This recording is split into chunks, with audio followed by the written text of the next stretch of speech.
So number 4, 5, and 6 wants us to simplify a ratio of polynomials. Ratio is another word they use for a fraction, just like a rational number is a fraction. A ratio of polynomials, I've got a fraction, polynomials on the top and on the bottom. If I'm going to simplify it, I need to factor it out so that I can cancel out my common factors. So when you did factoring with Jane, the first thing you did is you look for a greatest common factor. Is there something common to all of the terms in the polynomial? On the top one, I can divide both of those by 4. So my first step is to put the 4 out in front and divide the 4 out of both of my terms. So 4u squared, if I take the 4 out, I just get the u squared. Negative 100 divided by 4 would be minus 25. Now if I look at the bottom 3 terms, they don't have anything in common other than a 1, so I can't take out a greatest common factor there. Then I'm going to go to factoring my squared part of it. So on the top part of it, I still have the 4, but I've got to factor what's left in the parentheses. And again, hopefully you recognize that as the difference of perfect squares, because if you do, it makes it easier to know what to do to factor it. Factors of u squared, u and u. Since the end is negative, my signs, a positive and a negative, and the factors of 25 that are going to give me 0 in the middle, a positive 5 and a negative 5, right? 5 minus 5 is 0. The bottom, we didn't have a greatest common factor, but it is a quadratic expression, has that squared term, so we know we can factor it out by using our 2 sets of parentheses. Factors of u squared. U and u. My signs, if the end is positive, both have to be the same as the middle, so I'm going to have a negative and a negative. Factors of 15 that are going to give me that negative 8 in the middle. 3 and 5. What you should notice is that one pair of those factors is the same. We can then cancel it out of our fraction. In this case, we can cancel out the u minus 5s. So my answer is going to be 4 times u plus 5 on the top.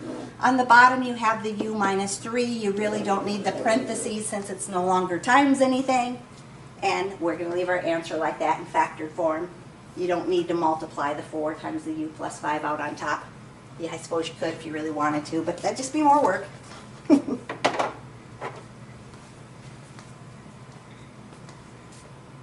So number 5, my first step, looking for my greatest common factors. On the top, I do have a greatest common factor. What would it be? 6. I can divide both of those terms by 6. So 6 in front. If I divide each of those by 6, 6w squared divided by 6 is w squared. And then 6 divided by 6 is 1. So I get w squared minus 1 in my parentheses.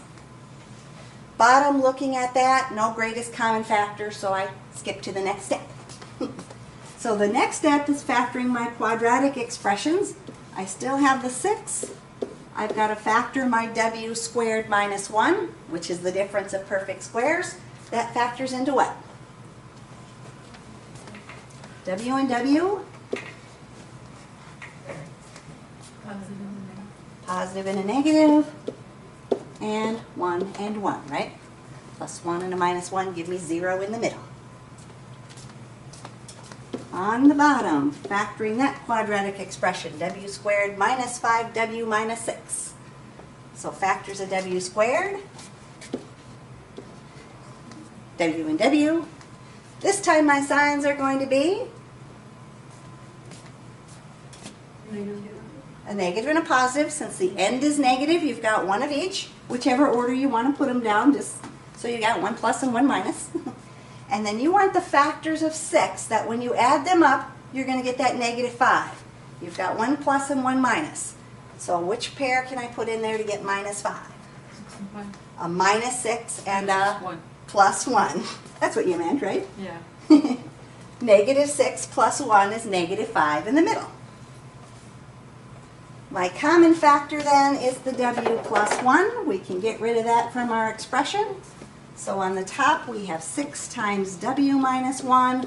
On the bottom, w minus 6.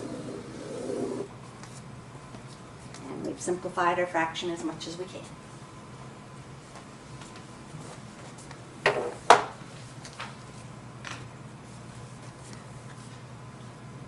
Number 6, looking at that one. If I look at the top of my expression, I don't have a greatest common factor that I can take out, but if I look at the bottom of my fraction, I can divide all of those by 4. So I'm going to take the 4 out of all of those from the bottom, and when I divide each of those by 4, I would get U squared minus U minus 28. dividing by 4. Oh. 12. So I get u squared minus u minus 12 in my parentheses. We can then jump over to the next step. On the top, I have a quadratic expression, so I have my 2 sets of parentheses. Factors of u squared, u and u, my signs on this one.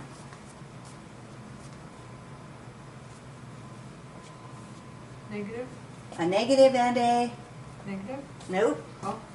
Since the end is negative, I'm going to have Um, one of each, one positive and one negative. If I'm going to have both negative, the end has to be positive and the middle is negative. So if the end is negative, we've got one positive and one negative.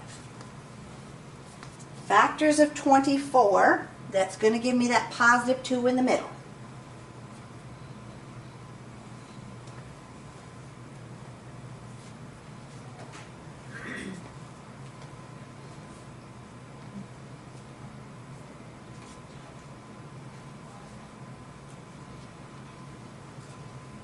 Six and 4. 6 and 4. We need a plus 6 and a minus 4.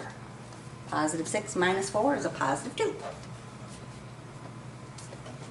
On the bottom, we've got the 4 out in front. Then we've got a factor of the u squared minus u minus 12. So again, factors of u squared, u and u. My signs, Negative and a positive. a negative and a positive. Since the end is negative, I've got one of each. And I want the factors of 12 that when I plug it in, I get a minus 1 u in the middle, right? A minus u is a minus 1 u. So what pair of factors can we use for 12?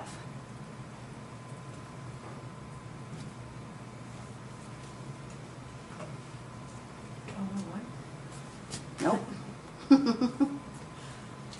12 and 1 would give us 11 in the middle.